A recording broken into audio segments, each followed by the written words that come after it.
El libro de Proverbios, en el capítulo 1, en el versículo 7,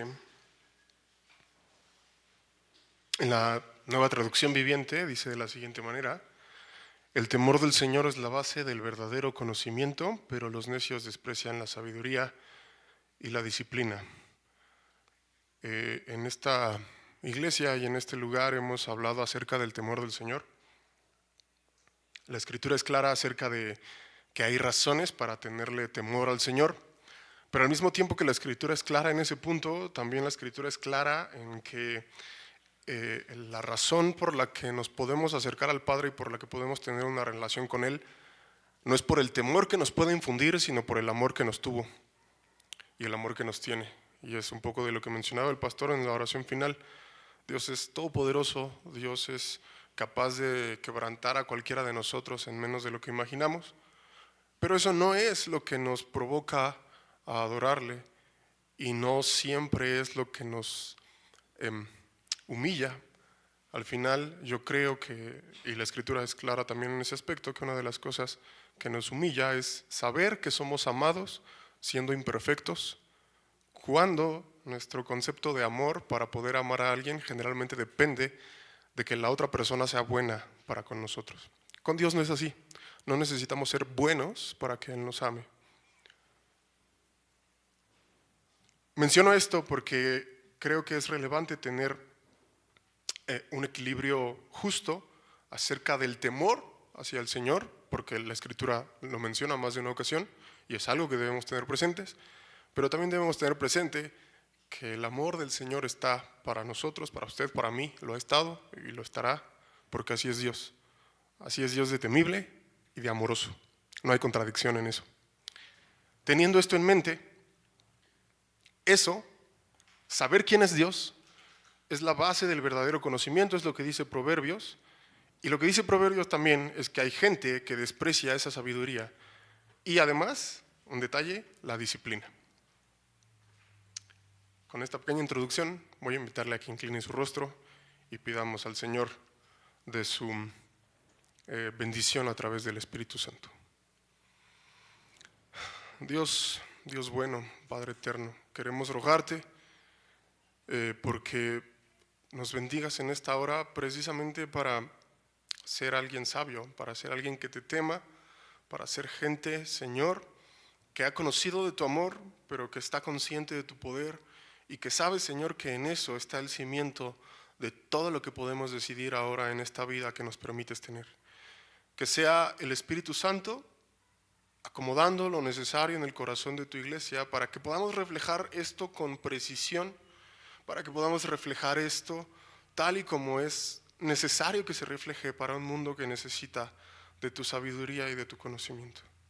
Te ruego, Padre, en el nombre de Cristo Jesús. Amén. Amén. Teniendo esto en cuenta, que es necesario el temor del Señor y conocer al Señor para el verdadero conocimiento, me gustaría que pensáramos en uno de los muchos defectos que tiene el ser humano. Y en uno de los muchos defectos que tiene el ser humano es ser egoísta, es pensar únicamente en razón de lo que uno siente, de lo que uno ve, de lo que uno necesita. Y a veces nos queremos poner como muy amorosos, y si llegamos a pensar en alguien más que no somos nosotros, generalmente es en alguien que amamos mucho. Y está el caso de nuestra familia, nuestros padres, nuestros hermanos, los que tienen hijos. Pero a veces, con todo y ese amor que podemos profesar a nuestra familia, seguimos siendo egoístas, porque nos sigue importando más lo que acontezca con ese grupo de personas, porque a mí me duele lo que le acontezca a ese grupo de personas. Y al final, nuestro amor como humanos es imperfecto, es egoísta, nace de un corazón que está corrompido por el pecado. Eso es, yo espero que la mayoría de nosotros podamos tener esto claro. Como seres humanos estamos corrompidos a todo nivel, y aún lo más bueno que podamos tener tiene un origen torcido, no es el origen santo que Dios tiene para amar y para hacer todas las cosas que Él hace. Con esto en mente, vamos al capítulo 7 de Proverbios.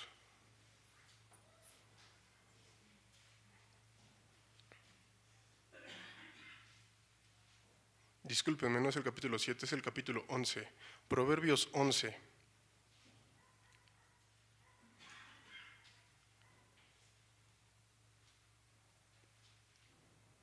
Y voy a leer desde el versículo 24, solo que voy a leer en la traducción viviente.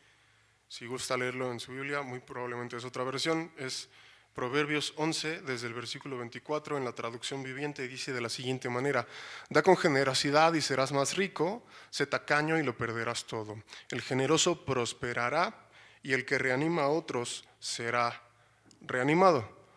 La gente maldice a los que acaparan el grano, pero bendice al que lo vende en tiempo de necesidad. Y este versículo 26 es interesante en el siguiente sentido. Viene hablando en estos versículos que yo leía de dos tipos de personas, alguien que es generoso y alguien que es tacaño. Alguien que es generoso se desprende fácilmente de las cosas, y alguien no cristiano puede ser generoso. Y alguien cristiano puede ser tacaño. No necesariamente tiene que ver con que uno sea cristiano o no. Alguien cristiano puede ser tacaño y alguien no cristiano puede ser generoso. Pero la exhortación que se hace en Proverbios, sin duda alguna, está dirigida a gente del pueblo de Dios, dicho de otra forma, a la iglesia.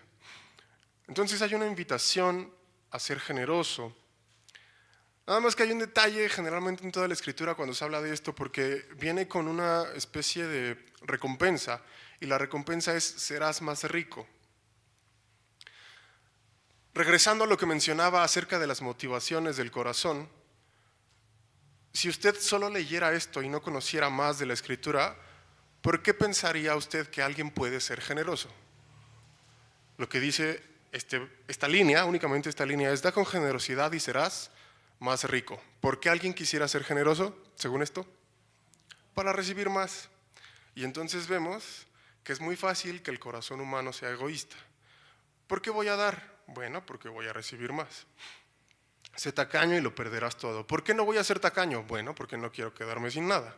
Las motivaciones del ser humano a veces ni siquiera nosotros las alcanzamos a ver, pero ahí está, estamos rotos de origen a causa del pecado. El generoso, sigue diciendo, versículo 25, prosperará y el que reanima a otro será reanimado. La gente maldice a los que acaparan el grano, pero bendice al que lo vende en tiempo de necesidad. Y aquí específicamente habla de un tiempo, que es el tiempo de necesidad. Hay tiempos de necesidad general, no solo de necesidad personal. Y hay gente que en esos momentos de necesidad general, es decir, que no solo le afectan a él, que le afectan a todos, tiene la oportunidad de ser de una manera, tiene la oportunidad de ser generosa, tiene la oportunidad de ser tacaño. Generalmente, ¿qué mueve al ser humano? ¿Qué mueve al ser humano? El propio beneficio. Al ser humano lo mueve el propio beneficio.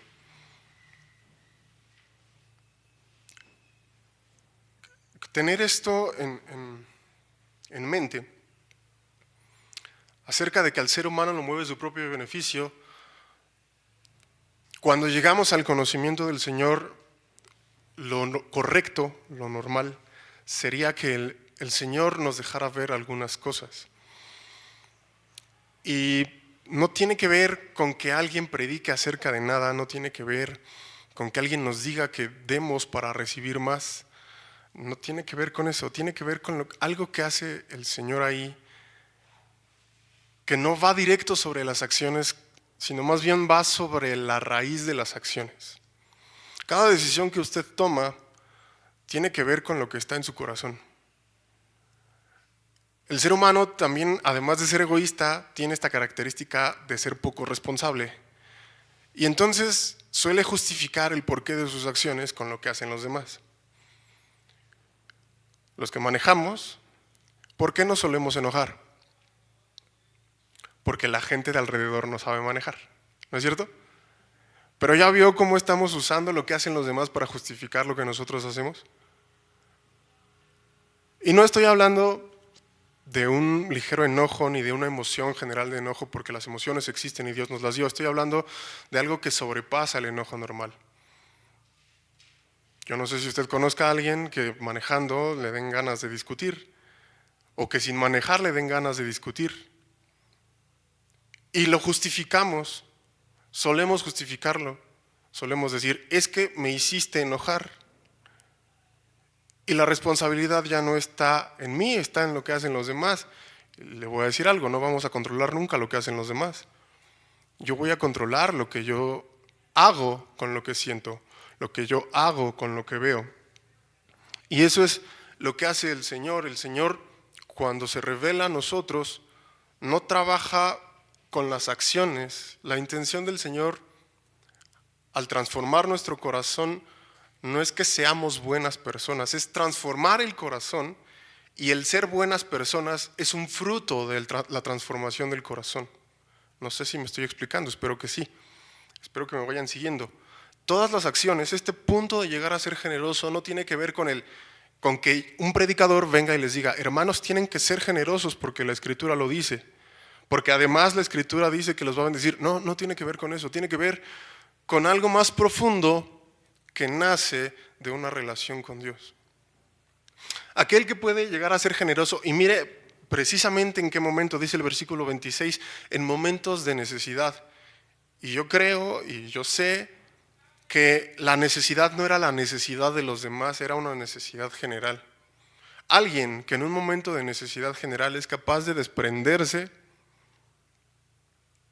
movido por las razones correctas, es alguien que ha sido tratado por Dios, es alguien que ha sido bendecido por Dios, no en el sentido de que ha sido enseñado a dar, sino en el sentido de que Dios ha transformado ese corazón para saber que Dios lo va a seguir sosteniendo.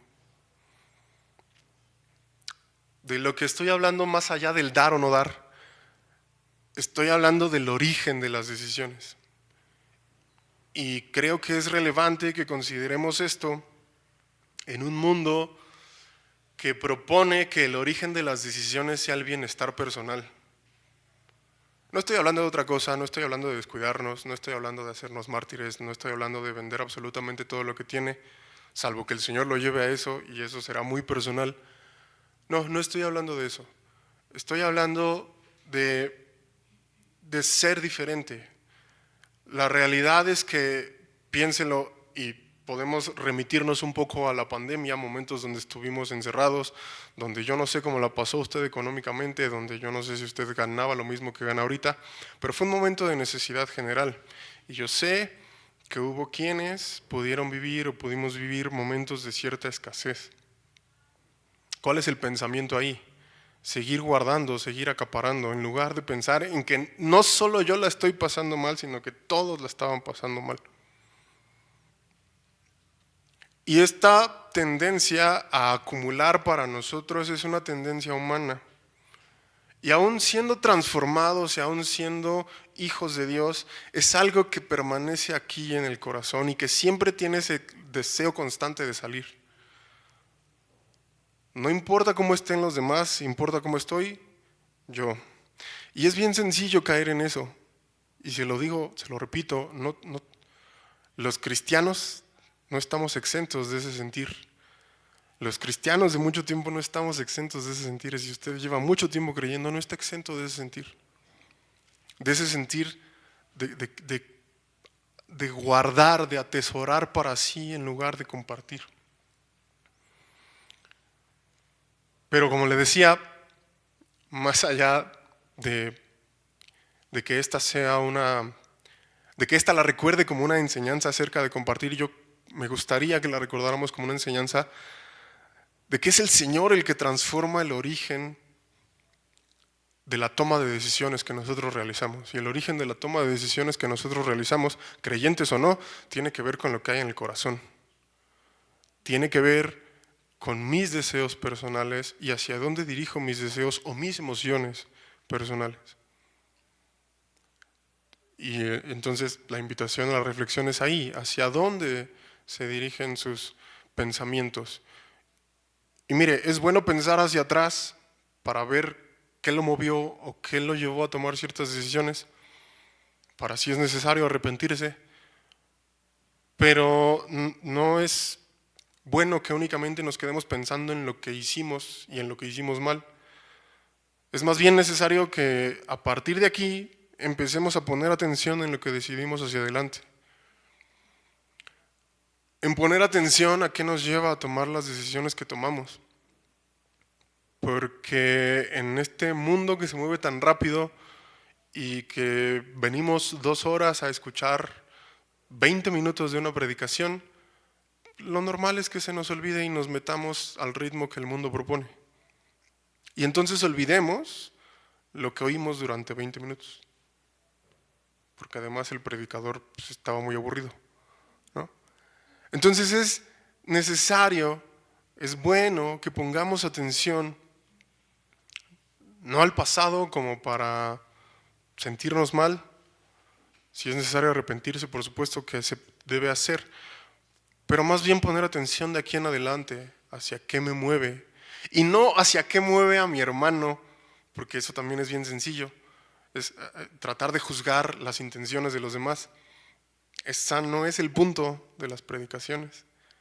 El punto de las enseñanzas, el punto de las reflexiones es considerar sobre mí, porque otra vez yo no puedo controlar lo que hacen los demás, yo voy a controlar lo que yo hago, lo que yo decido. ¿Por qué decido lo que decido? Necesitamos, es bueno, reflexionar sobre esto. ¿Qué hacemos? ¿Hacia dónde tomamos las decisiones? ¿Por qué tomamos las decisiones? ¿Doy? ¿No doy? ¿Por qué doy? ¿Por qué no doy? ¿Qué me lleva a tomar ciertas decisiones? En el libro de los Hechos, en el capítulo 5, hay un evento que nosotros, o muchos de nosotros conocemos, que es el detalle de Ananías y Zafira. En el capítulo 4, al final del capítulo 4 del libro de Hechos de los Apóstoles, está escribiendo el autor y dice que en esos primeros días de la iglesia se conducía como si sus posesiones no fueran sus posesiones y decidieron compartir de las posesiones entre todos los que eran iglesia. Al punto de que menciona a un José que vende toda su tierra y todo lo que tiene y lo entrega a los apóstoles con la intención de que el dinero, la ganancia de eso sea repartido. No se mete a profundizar en las razones de por qué José hizo lo que hizo, sencillamente se dedica, al menos en ese capítulo 4 al final, a decir que una de las cosas que Dios hizo con esos primeros cristianos, es decir, vamos a compartir. No dice que antes hubo una predicación donde alguien les dijo, tienen que compartir, hermanos, porque al que comparte el Señor le va a dar doble. No, sencillamente dice que había tal nivel de unidad y tal nivel de transformación del corazón en esa primera iglesia que hubo gente que decidió compartir. Y no se mete en más detalles hasta el capítulo 5, donde habla de una pareja, de un matrimonio, Ananías y Zafira, que dice que deciden también compartir. El detalle, por el resultado que vemos en Ananías y Zafira, ¿sí sabe qué le pasaron a ellos dos? ¿Sí sabe qué le pasó? Terminaron muertos. ¿Por qué terminaron muertos? Si hicieron lo mismo que hizo José, vendieron su terreno, vendieron su casa, vendieron sus posesiones y dieron dinero. ¿Cuál es la diferencia? Bueno, acerca de José, el que vendió y repartió su dinero, no dice ni cuánta cantidad fue, ni que haya recibido un castigo por haber hecho eso, pero acerca de Ananías y Zafira sí dice algo. Dice que lo vendieron a un precio y que cuando fueran a entregar el dinero, antes de entregar el dinero ellos quedaron de acuerdo en decir que lo habían vendido en menos dinero. Y decir, la escritura no lo dice literalmente, pero lo que podemos inferir por lo que dice es que llegaron a decir, esto es todo lo que tenemos. Y ese fue justo el problema. Llegar a pretender ser como alguien más. Ellos vieron que la gente estaba desprendiéndose de sus posesiones y no se quisieron quedar atrás. El detalle está en el origen de las decisiones. Hicieron lo mismo, las acciones fueron similares. Hicieron lo mismo que José, hicieron lo mismo que muchos otros. Pero el problema no está en las acciones que ustedes y yo realizamos. El problema, no el problema. El detalle fino está en el origen de nuestras decisiones. ¿Por qué tomamos las decisiones que tomamos? Los apóstoles hablan con Ananías y Zafira y les dicen: miren, ustedes podían haber hecho lo que quisieran con ese dinero, porque ese dinero es de ustedes. El detalle está en que ustedes quisieron venir a engañarnos, y no solo engañarnos a nosotros, sino lo que dicen los apóstoles es engañar al Espíritu Santo. Y entonces es necesario que ustedes y yo, hermanos, hermanas, reflexionemos acerca de: ¿estamos tratando de engañar al Espíritu Santo con las acciones que tomamos? Venir a la iglesia es algo que hago por tratar de convencer al Espíritu Santo de que estoy siendo cristiano. Dar o no dar, amar o no amar, hacer o no hacer, ¿lo estoy haciendo por tratar de convencer a alguien que soy cristiano? ¿O lo estoy haciendo porque soy cristiano? Eso es lo que me gustaría en lo que consideráramos. ¿Por qué tomamos las decisiones que tomamos? El versículo central habla acerca de compartir, y es bueno que consideremos eso, pero a mí me gustaría que llegáramos a ese detalle. ¿Sabe por qué? Porque eso es lo que va a hacer el Señor al final de nuestros días. En los evangelios dice que ya cuando se están juzgando las acciones de los santos, llegan, no solo de los santos, sino de todas las personas, llega un grupo de personas y dice: Señor, en tu nombre predicamos, en tu nombre echamos fuera demonios, en tu nombre hicimos tales y cuales cosas. Y lo que el Señor les dice es: no los conozco. Es decir, el Señor no se deja llevar porque yo venda todas mis cosas y las regale. El Señor no se deja llevar porque yo esté todos los días en la iglesia. El Señor no se deja llevar porque yo diga palabras bonitas por decir palabras bonitas. No. Al Señor le es relevante saber de dónde está saliendo todo lo que está saliendo. Al Señor le es relevante saber si todas esas acciones vienen de un corazón que ya fue transformado por Él, o de un corazón que pretende haber sido transformado por Él. Y la diferencia puede parecer sutil, pero es bien relevante, porque cambia la eternidad de las personas. Y los cristianos de tiempo corremos el riesgo de decir: pues yo ya fui salvo, ¿no? Y a mí ya da igual porque ya fui salvo y todo lo que hago siempre lo hago para el Señor. La realidad es que necesitamos evaluar cada que decidimos algo relevante, evaluar de dónde está saliendo eso. De mi emoción, de mi coraje, de mi tristeza, ¿de dónde está saliendo? ¿Y hacia dónde quiero que llegue? ¿De dónde está saliendo lo que hago? Es interesante que pensar en eso, el saber de dónde está saliendo, cuál es el origen de lo que hago, me puede llevar a saber cuál va a ser la conclusión de lo que estoy haciendo. Porque si el Señor, y eso es algo que hace el Señor, hermanos, no tiene que ver con lo que yo les estoy diciendo, ni tampoco con sentirnos mal y tener miedo de: ay, ¿de dónde estoy tomando las decisiones? Se lo mencionaba hace un momento, no me parece tan necesario que se regrese a lo que ya hizo, porque ya lo hizo. Me parece más bien necesario que de aquí en adelante pongamos atención, y no como alguien que está temeroso todo el tiempo, sino como alguien que delante del Señor se presenta y se acerca para decir: Señor, todo lo que yo haga, lo quiero hacer porque transformaste mi corazón. Si yo sé que mi corazón no ha sido transformado, o si yo sé que mi corazón está batallando con algo, entonces puedo acercarme también al Señor y decirle: mi corazón está batallando con esto, está batallando con este coraje, está batallando con una persona, está batallando conmigo mismo, no lo sé, usted lo sabe. Y si no lo sabe, pero aún así hay algo que le incomoda en el corazón, porque eso hace el Espíritu Santo, a veces nos incomoda. Si algo lo está incomodando, entonces acérquese a Dios con confianza y dígale: hay algo que siento que no estoy haciendo de forma correcta. Y no por la acción en sí, sino por el origen. El origen se vuelve relevante. El primer versículo que leía en Proverbios dice que el cimiento de la sabiduría es el temor del Señor. El cimiento es el origen. La versión 60 dice que es el principio de la sabiduría. El origen va a determinar el final. Si el origen está en que yo pretenda aparentar ser cristiano, pues al final no voy a recibir la recompensa de alguien que sí fue cristiano. Y por favor entiéndame lo que le estoy diciendo, no estoy hablando de la religión como tal, estoy hablando de alguien que conoció y siguió a Jesús, o de alguien que conoció y decidió no seguir a Jesús, o de alguien que de plano decidió no conocer a Jesús. Y eso es bien relevante. ¿Qué hacemos con lo que tenemos?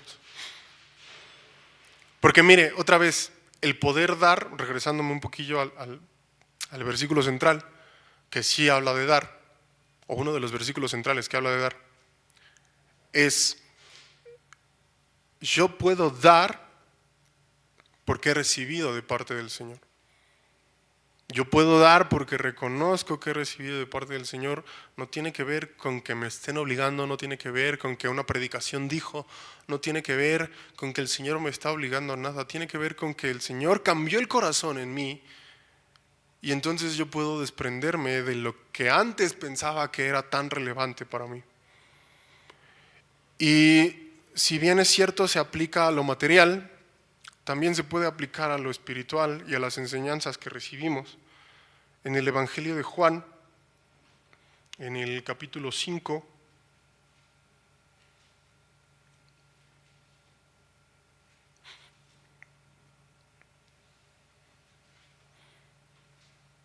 al final de ese capítulo, está el Señor Jesús hablando con los fariseos, porque los fariseos están muy molestos porque el Señor sanó a alguien en el día de reposo y ese alguien trabajó el día de reposo.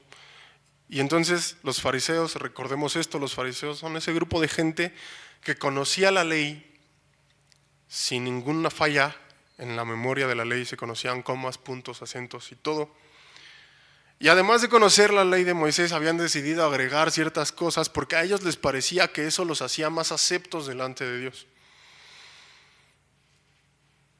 Y entonces están discutiendo con Jesús porque no solo había quebrantado la ley, sino que se había atrevido a decir que hacía esas cosas porque Dios Padre era el que lo estaba dirigiendo, Dios Padre era el que le estaba dando el poder y la dirección, y entonces ellos se enojan porque Él se está atribuyendo propiedades divinas, porque Jesús está diciendo Dios. Y entonces el Señor les responde, hablando acerca de su testimonio, y en el versículo 37 dice, el Padre mismo, estoy leyendo la traducción viviente, Juan 5, 37, el Padre mismo, quien me envió, ha dado testimonio de mí. Ustedes nunca han oído su voz, ni lo han visto cara a cara, y no tienen su mensaje en el corazón, porque no creen en mí, que soy a quien el Padre ha enviado. Y yo quiero que, si es posible, recuerde, piense, subraye, marque este asunto de no tienen su mensaje en el corazón, no creen en mí, que soy a quien el Padre ha enviado. Aquí también hay que poner atención. Ustedes estudian las Escrituras a fondo porque piensan que ellas les dan la vida eterna, pero las Escrituras me señalan a mí. Sin embargo, ustedes se niegan a venir a mí para recibir esa vida. El Señor les dice, miren, ustedes creen que por leer las Escrituras, y no solo por leer las Escrituras, recordemos esto, para estas alturas los evangelios no existían, está hablando de la ley de Moisés y de algunos profetas. Entonces lo que Jesús les dice, miren, ustedes se saben todo eso y las estudian con tanta vehemencia porque creen que por seguir eso van a ser aceptos delante de mí, porque creen que ahí está la vida eterna. Y el Señor les dice, tan metidos están ahí que no se han dado cuenta que yo, está hablando Jesús, que Jesús es en el que se está cumpliendo toda la escritura que ellos habían leído. Hablando de dar, le decía yo, el dar no tiene que ver, o no debería tener que ver, con que una vez usted escuchó en la iglesia o leyó en la Biblia que tenía que dar. El dar debería tener que ver con que Jesús transformó su corazón y con que la palabra de Dios transformó ese corazón y que cuando usted leyó la palabra o cuando usted oyó la predicación, Dios transformó el corazón. Con eso tendría que ver. Porque entonces usted y yo habremos encontrado la vida eterna. Si viene de otro lado, va a llevarlo a otro lado. La conclusión no va a ser la misma. Si viene de tradición, si viene de obediencia ciega porque hay que obedecer lo que dicen los pastores, si viene de imitación, si viene de competencia porque hay quien da, quien recibe y entonces dice, no, entonces yo le tengo que dar más. Y la persona que recibió dice, no, entonces yo le doy más. Y se vuelve una competencia de dar nada más para demostrar quién tiene más, no porque verdaderamente se quiera bendecir. Hay muchos ejemplos acerca de eso, o muchas otras tantas razones por las que ustedes y yo podemos dar, y no solo dar lo material, sino dar también lo espiritual. Porque miren, hablando de estos fariseos eran quienes estaban todo el tiempo sobre el pueblo señalándoles los errores, porque a ellos les parecía que eso era lo que les iba a dar la vida eterna al resto de las personas. Ellos creían que tenían la verdad, que era el cumplimiento de la ley exacerbado y sin sentido, y entonces así querían obligar a vivir a los demás. No venía, el hablarle de la ley a los demás no venía de un deseo de que los demás conocieran a Dios, venía de un deseo de que los demás cumplieran la ley. No sé si me estoy explicando, espero que sí. Pero el compartir, en este caso la palabra, no venía de, hey, yo conocí a Dios, yo quiero que tú conozcas a Dios.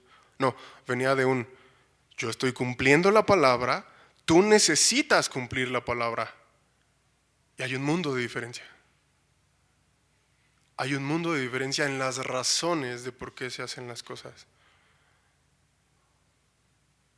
Y si bien es cierto, estos dos versículos o estas dos porciones de la Escritura que he leído hablan acerca de compartir, yo le recuerdo y lo repito, me parece más relevante que consideremos, que nos llevemos esto, las razones que tenemos para tomar las decisiones que tomamos, no solo acerca de compartir, sino acerca de nuestra vida diaria. ¿Por qué hago lo que hago? ¿Por qué vengo a la iglesia? ¿Por qué no vengo a la iglesia? Porque aún puedo tener una razón, voy a expresarlo de esta manera, puedo tener una razón cristiana para no venir a la iglesia. No para dejarme de congregar, ojo, hay un mundo ahí, es para no venir. ¿Por qué canto? ¿Por qué me levanto? ¿Por qué no digo? ¿Por qué sí digo? ¿Por qué? ¿De dónde viene todo eso? ¿De dónde viene todo eso? Y se lo repito y se lo recuerdo, esto que menciono no lo menciono como para que vivamos derrotados si es que nos hemos equivocado, porque seguramente nos hemos equivocado. O bueno, a lo mejor estoy hablando por todos y soy yo el único que se ha equivocado. Pero el Señor es tan bueno que nos da la oportunidad de arrepentirnos y de dejar de vivir pensando en lo que ya hicimos y entonces empezar a pensar en lo que vamos a hacer. Y sobre todo en por qué lo voy a hacer, de dónde viene mi razón para hacer las cosas. ¿De dónde viene su motivación para hacer las cosas, lo que sea que haga? ¿De dónde viene? ¿De dónde viene su motivación? Esta sí es muy relevante y sí es muy específica para compartir, si es que comparte acerca del Evangelio. ¿Viene de querer que los demás sean cristianos y que se congreguen en su iglesia? ¿O viene de que usted quiera que los demás conozcan a Cristo? Hay diferencia, mucha. El hecho de que ustedes y yo seamos conscientes de cuál es el origen también nos va a llevar a ser conscientes de cuál es nuestra conclusión. Así que vayamos con eso.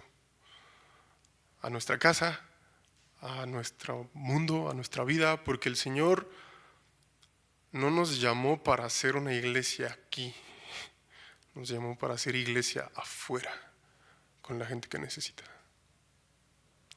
Vamos a orar.